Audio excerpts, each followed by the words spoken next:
Hello everyone. In this today's video tutorial, we are going to discuss one numerical based on stresses developed inside the power screw. This today's discussion or this today's video tutorial is belonging to course outcome 4, wherein after studying this, student will be able to design power screw applications like screw jack and C clamp. Now we are already aware of this formula. The total torque required to operate the application is given by Tt plus Tc, where Tt is the torque required to overcome the thread friction given by Wdm upon 2 tan of phi plus lambda, or tan of phi minus lambda if you want to lower the load. If you want to raise the load, you have to use phi plus lambda. If you want to lower the load, you have to use phi minus lambda. Tc is the torque required to overcome the collar friction, which is given by mu c w r of f or r of n. If you want to use the uniform pressure theory, then you have to use Rf, the friction radius, which will be given by 2/3 of Rho cube minus Ri cube divided by Rho square minus Ri square, where Rho and Ri are the effective outer and inner radius of the collar. If you want to use uniform wear theory, then you have to use Rm, mean radius, which is given by Rho plus Ri divided by 2. Now, using value of Tt and Tc, one can calculate total torque required to operate the application. This total torque required to operate the application will be given by the operator, and this total torque T can be calculated as the operator force P multiplied by length of the bar, using which the operator will provide the torque. This LB is the length of the bar, length of the handle, or it can be considered as radius of the hand wheel if the screw is operated with the help of a hand wheel, or diameter of the hand wheel. If diameter is larger than 500 millimeters, then we have to consider LB as diameter of the hand wheel. Otherwise, we have to use LB as radius of the hand wheel. In this formula, phi, the friction angle, is given by tan inverse of mu, where mu is the coefficient of friction and lambda is the lead angle given by tan inverse of L upon pi dm. L is the lead and dm is the mean diameter. Now, we have already discussed stresses are to be considered at two different levels. Stresses develop inside the threads of the screw and stresses develop inside the body of the screw. Body of the screw is sometimes referred as shank of the screw, or generally just shank. Shank means the body of the screw. So we have to deal with the stresses develop inside the shank and inside the threads differently. The stresses develop inside the body of the screw depends upon the application to change as far as their formulae are considered. Whereas irrespective of the application, whatever is the application, always we have to calculate the shear stress developed inside the threads of the screw, shear stress developed inside the nut of the screw, and bearing pressure at the interface of the screw and nut by using these formulae. In these formulas, W represents the load, DC is the core diameter, T is the thickness of the thread. Thickness of the thread is given by half of the pitch. Z is the number of threads in contact, and knowing that, one can calculate the direction stress developed inside the threads of the screw. Similar formula is used for calculating stress developed inside the nut threads of the nut. Just there is a difference of D instead of DC. D is used in the denominator. D is the nominal diameter. DC is the core diameter. Bearing pressure will be calculated based on nominal diameter as well as core diameter, number of threads in contact, and total load.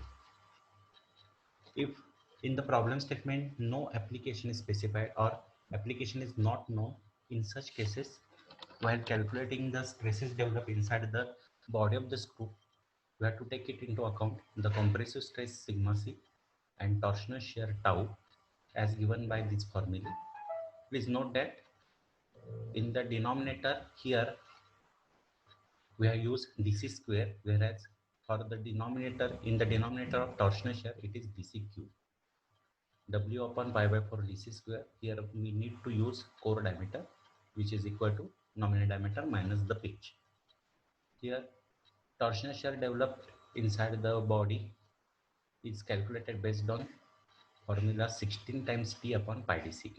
T is the total torque required to operate the application and dc is the core diameter. Now these are the two different kind of stresses, therefore it is a case of complex loading, and whenever there is a complex loading case, we need to use a suitable theory of failure for calculating maximum stress developed inside the body of the machine part. Now screws are generally made up of steel, which is a ductile material. Therefore, maximum shear stress theory, which is most suitable for ductile materials, will be employed while calculating maximum stress developed inside the body of the screw. So maximum shear stress developed inside the body of the screw will be given by root of sigma c upon 2, its square plus tau square. So if application is not known, or in the problem statement, if they are not specified any application as such, then we have to use these three formulae for calculating maximum shear stress developed inside the body of the screw.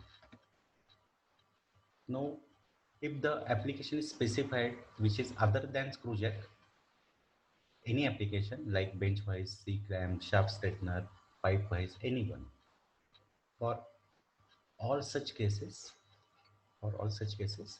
you have to take it into account two sections of the screw differently. You have to analyze two sections of the screw differently. In this arrangement, you can see workpiece will be here, placed here, will be clamped inside these jaws, and here is the nut, which is fixed one, inside which this screw is rotating. So there are two sections of the screw on two sides of the nut.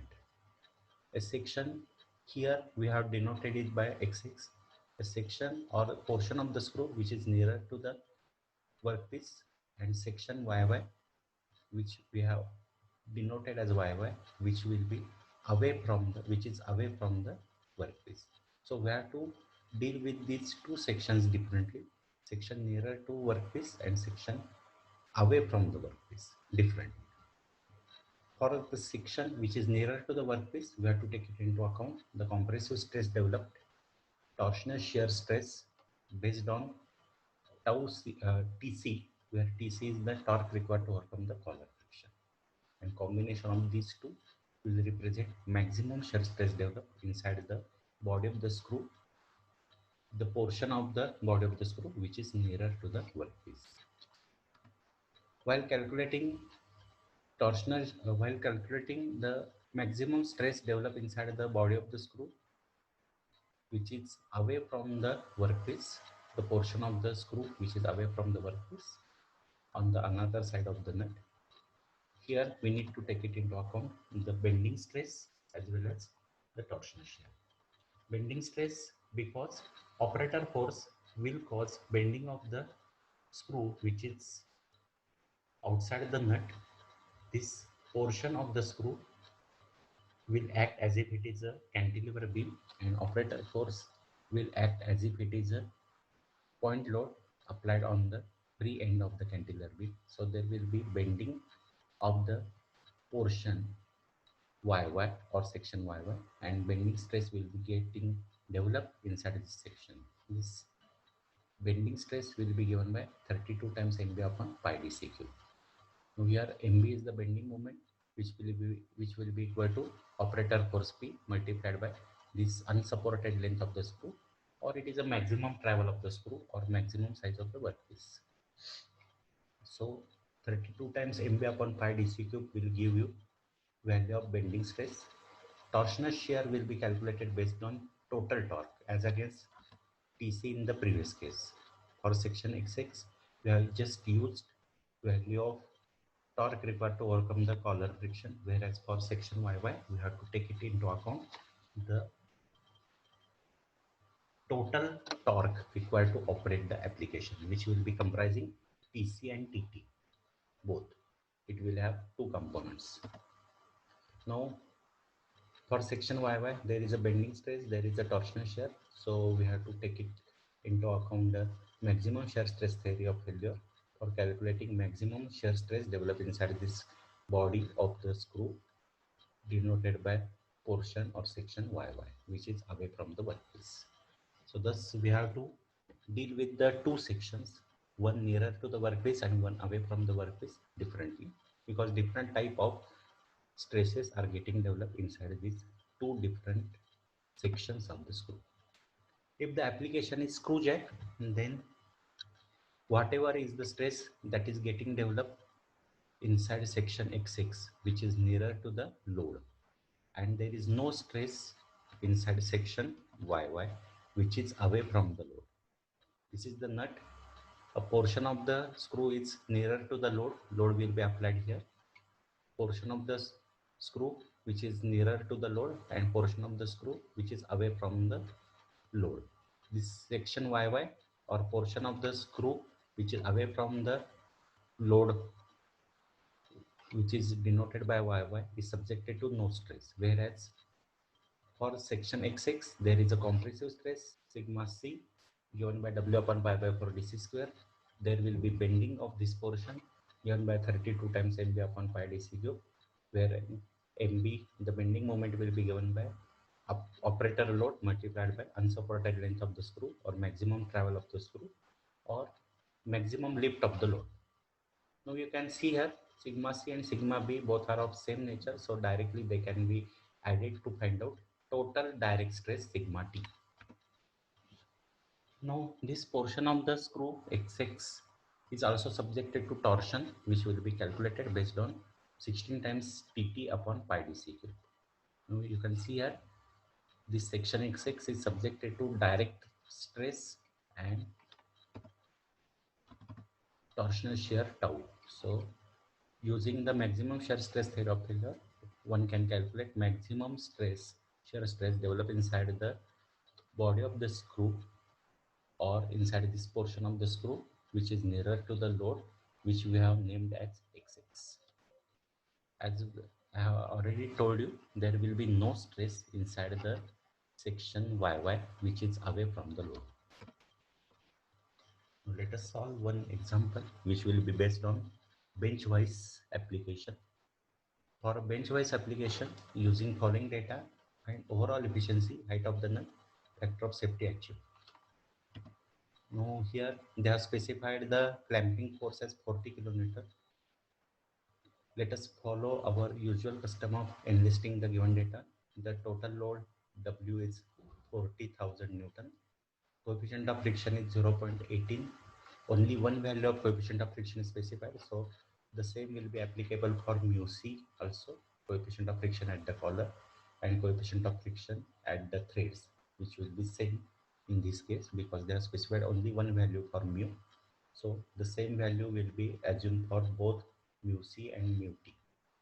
Then they have specified mean collar diameter as 120. So mean collar radius is 60, as they have specified mean collar radius. That means they are expecting to use uniform wear theory, wherein TC, torque required to overcome the collar friction, will be calculated as mu C W Rn. Then maximum workpiece size, they are specified as 140. That represents LUS, unsupported length of the screw. Now here, as we are knowing,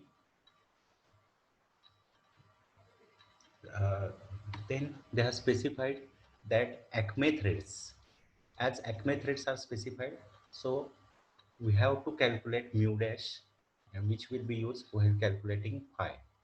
Phi, the friction angle, will be calculated based on mu dash. Mu dash is the modified coefficient of friction for trapezoidal threads. Here Acme or isometric threads are trapezoidal one. Acme threads represented as TR50 by 12 P6 LH. That means those are trapezoidal threads. So here we need to take it into account mu dash. When calculating mu dash, it will be calculated as mu upon cos of theta, where value of theta will be 14.5 for Acme threads and value of theta will be 15 for isometric trapezoidal threads. As they are specified Acme threads, so therefore using value of theta as 14 and a half, we can calculate mu dash, and using value of mu dash here, we can calculate phi, which will be equal to 10.53 degrees. Then they are specified 50 as the nominal diameter, whereas the lead 6 as the pitch is 6, lead is 12, that means number of threads or number of starts is equal to 2. Also they are specified left hand helix. So likewise, based on the specification of the screw, we can derive this much information, which will be utilized for calculating mean diameter, which will be equal to d minus half the pitch, and core diameter d minus the pitch.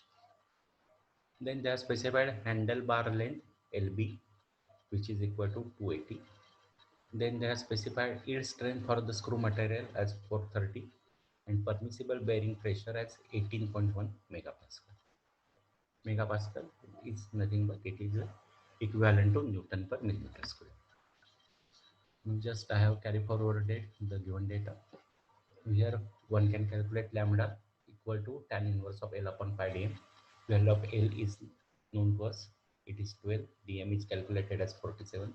So we are in position to calculate lambda. Then TC can be directly calculated because all the terms, all the things required to calculate TC are known to us. Mu C is given, W is known to us, Rm is also given. So we are in position to calculate TC, which happens to be equal to 432,000 Newton millimeter. Then TT can be calculated as WDM upon 2 tan of 5 plus lambda. W is known to us 40,000, dm is 47, pi is 10.53 and lambda is 4.646.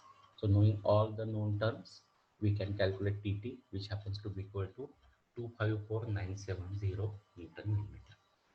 Adding TC and TT, we can calculate total torque required to operate the application, which happens to be equal to 686,970 Newton millimeter.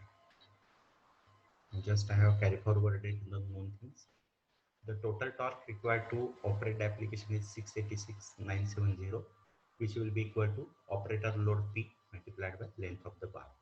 In this case, length of the bar being specified as 280. So using value of length of the bar as 280 and total torque as 686,970, we can calculate the operator force, which happens to be equal to 2453.46.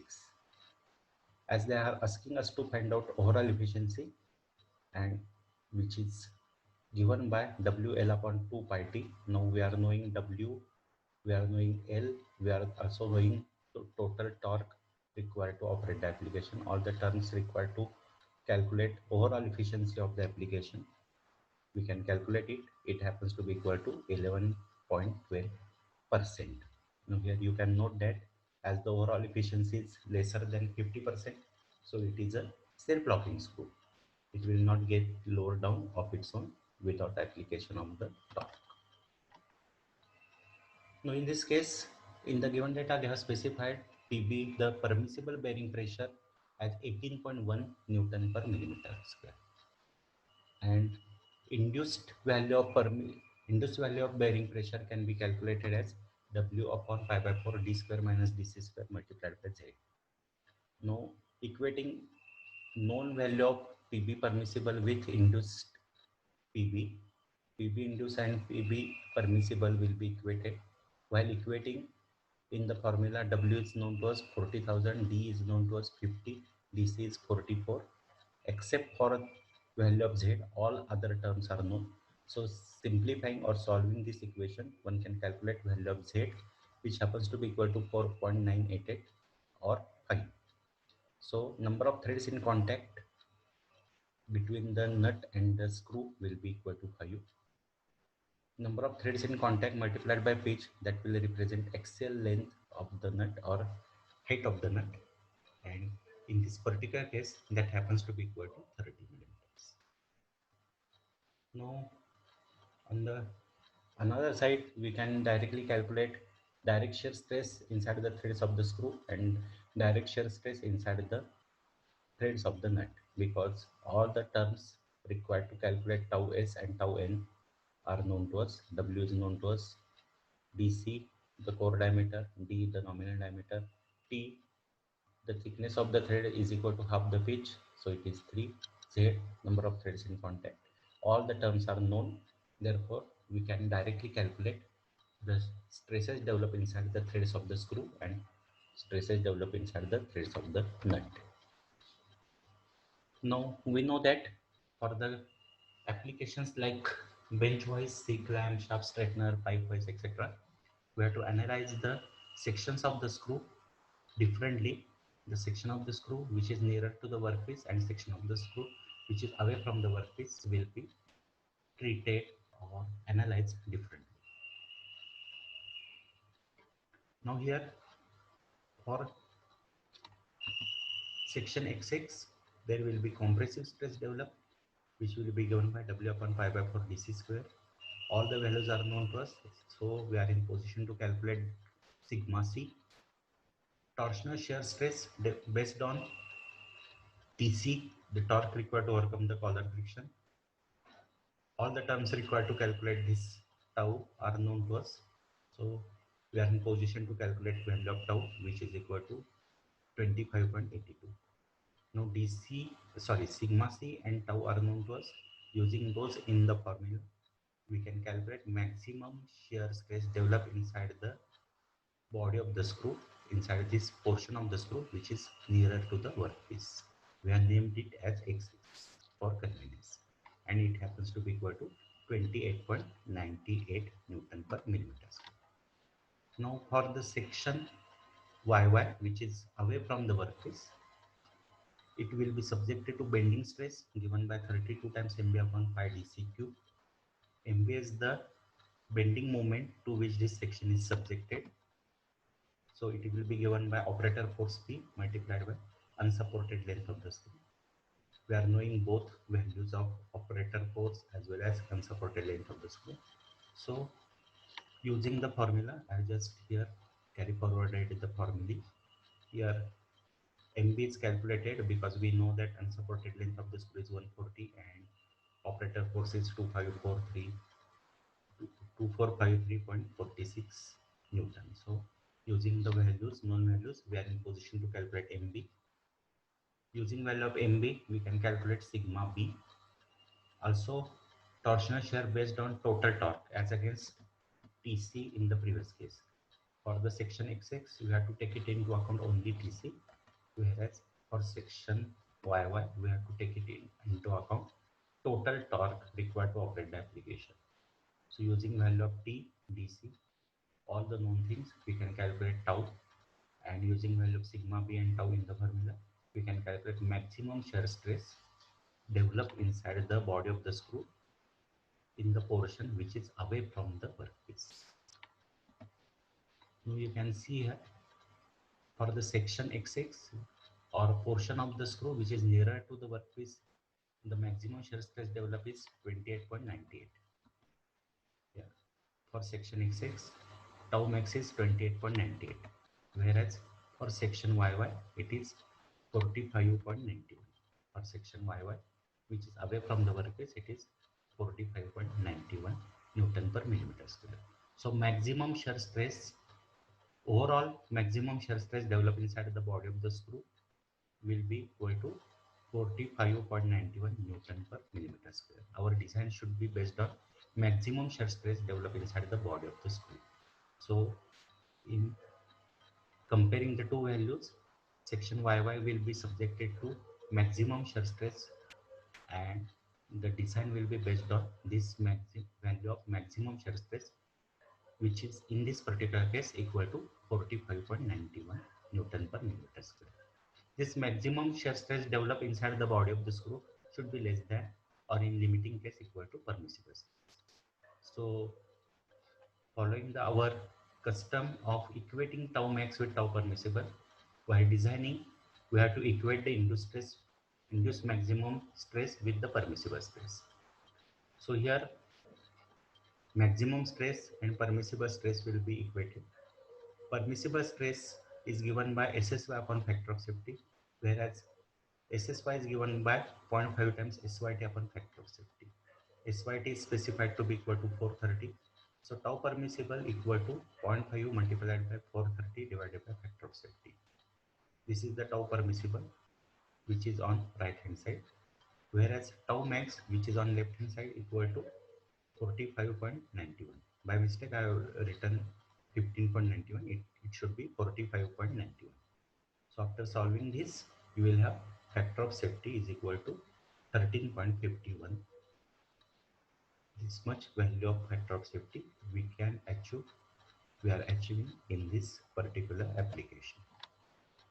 And you may feel that this is too high a factor of safety. It is too much oversafe design, and your thinking is right, thinking is true.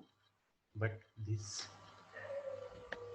particular numerical was developed by just mere judgment without paying much attention to the given data.